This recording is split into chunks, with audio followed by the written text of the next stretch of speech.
এখানে একটি জিনিস স্পষ্ট করতে চাই যে এই আন্দোলন কিন্তু এখন একটা চূড়ান্ত ফয়সালা চাচ্ছি, কারণ 18 পরিপত্র ফিরে আসলো, এটি আবারও বাতিল হওয়ার সম্ভাবনা থাকবে।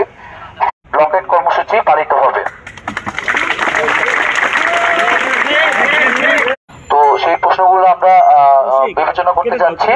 সড়ক পথ এবং রেলপথ এই দুইটার বাইরে যে জিনিসগুলো থাকবে, যেই যাওয়া আসার মাধ্যমগুলো, সেগুলো আওতার বাইরে থাকবে এবং অ্যাম্বুলেন্স এবং ইমার্জেন্সি লেন থাকবে এবং সাংবাদিক বিন্দুদের সাথেও যাতে তারা নির্বিঘ্নে চলাচল করতে পারে সেই ব্যবস্থাটি আমরা নিশ্চিত করব।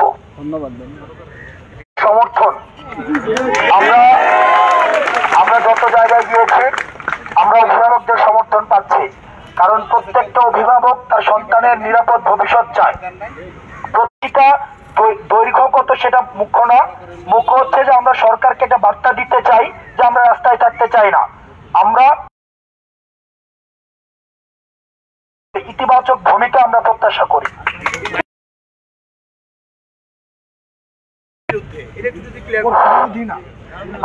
আমরা তো স্পষ্ট করেছি যে আমরা এখন সকল গ্রেডে কোটার একটা যৌক্তিক সংশোধন চাচ্ছি।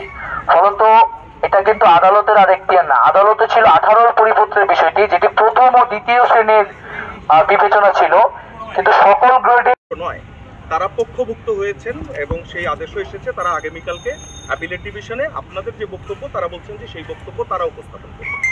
সেই তাদের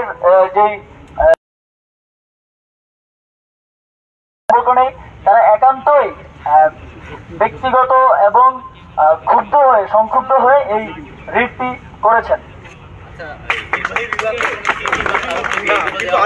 কোটা রয়েছে তার চেয়ে অনেক 18 সালের পরিপত্রটি ত্রুটিপূর্ণ ছিল বলে মহামান্য হাইকোর্ট সেটিকে অবৈধ ঘোষণা করতে পেরেছে।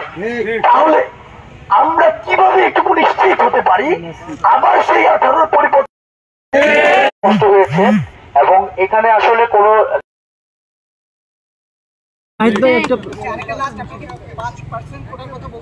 হ্যাঁ, আমরা ন্যূনতম মাত্রা বলতে 5% কোটার একটি সুপারিশ না। হরতালে যতক্ষণ না আমরা কোনো সুস্পষ্ট বক্তব্য এবং কিন্তু সরকারি চাকরিতে কিন্তু সকলেরই আসতে হয়, সকলেরই প্রস্তুতি নিতে হয়। তাই আমাদের আহ্বান থাকবে যে এই ধরনের কোনো বাধা বিপত্তি যাতে না করা হয় এবং বিশ্ববিদ্যালয় প্রশাসনের প্রতি আমাদের আহ্বান থাকবে তারা যাতে শিক্ষার্থীদের পূর্ণ নিরাপত্তা হলে